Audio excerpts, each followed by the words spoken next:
Hi, it's Roger here with a little video on when to get naked. I'm actually here in Sweden at the moment at the end of our tour, and the statue behind me, a perfect example of this metaphor, which is when to strip ourselves down. You know, personal branding, which we all hear about, is this idea of dressing yourself up, whereas personal identity is this idea of stripping yourself down to the core of who you are, to your story.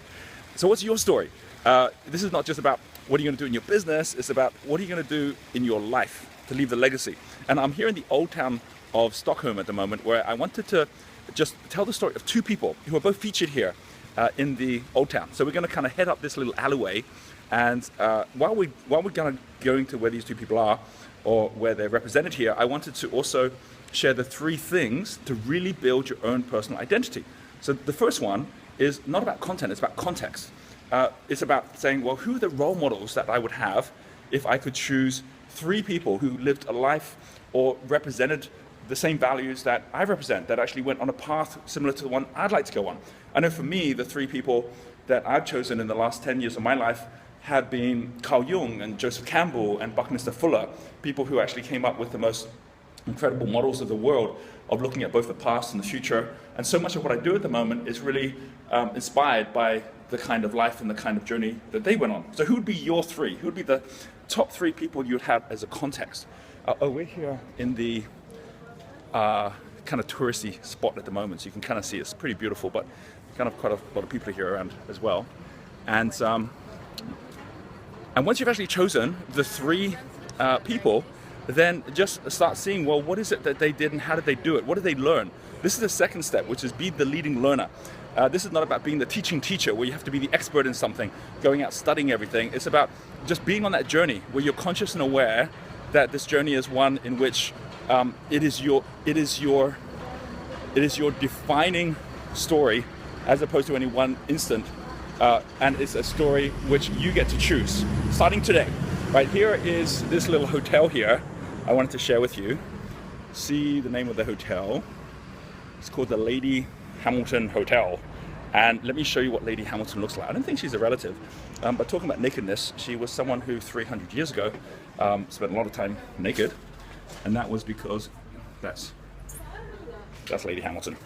And the reason for that is because she was the mistress, first of all, of Sir William Hamilton, who was an envoy for England, and then also became mistress for Lord Nelson. I've talked about Lord Nelson and the whole Battle of Trafalgar in an earlier video, but she was effectively a professional mistress, and she was, after getting together with the two of them, at the same time, by the way, so it was pretty notorious in Europe, and they were kind of like reported a lot in the papers and so on at the time. She was aspiring to be like the golden couple with Lord Nelson. And their strategy was to say, well, you know, William Hamilton's getting kind of old, so maybe the best thing is if we just like wait for him to die. It's not a very good strategy. But that's what they did, and they waited and waited, and then eventually he did die in the early 1800s. And then within 2 years of that, Lord Nelson ends up getting headed off into the Napoleonic Wars. Battle of Trafalgar, dies, so it didn't work out very well. So here's the thing. You might have certain things you want to do in your life. You might have certain things that you aspire to, but you're putting them off because it's kind of like, oh yeah, I'll do it when it's the right time. Well, what happened to Lady Hamilton is she never actually got to her legacy, which she wanted to leave, which was to really be, you know, a model couple, to really be, you know, someone's going to leave, to become famous in a certain way. She became infamous because of her whole story and the fact that a couple of years after Lord Nelson died, she died as well.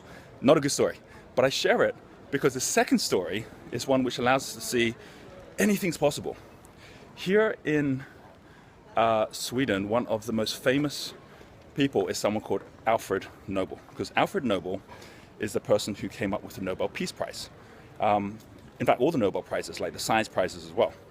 And most people don't realize that he actually went through his entire life as a arms manufacturer. He invented dynamite. This is Alfred Nobel. He went through his whole life doing this, and he didn't really think much about it because it was his dad's business, and he kept on looking for smarter, safer ways to manage explosives. But in 1888, one of his brothers, Ludwig, down in France, he died.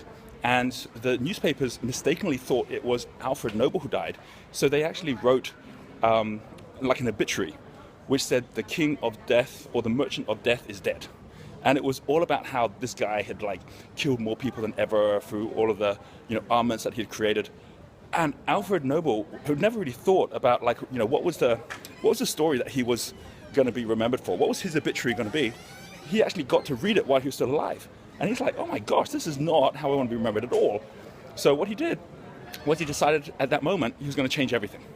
And what he did was he set up the Nobel Peace Prize, he set up the Nobel Science Prize. He basically said, I really want to be known for actually being able to make a difference in the lives of others. And as a result of that, he created not just a new story for himself, he created these amazing stories that we all know, the people like, Dalai Lama, people like Nelson Mandela, people that are now recognized because they won the Nobel Peace Prize for the amazing things they did. And look where I am right now. I'm actually in the main square in the Old Town. That behind me is the Nobel Museum, right? So all of I'm about to head in there, all the news info, all the stories behind all the Nobel Peace Prize winners are all in there as well. And I'm about to head in there to just see their stories. So what's your story?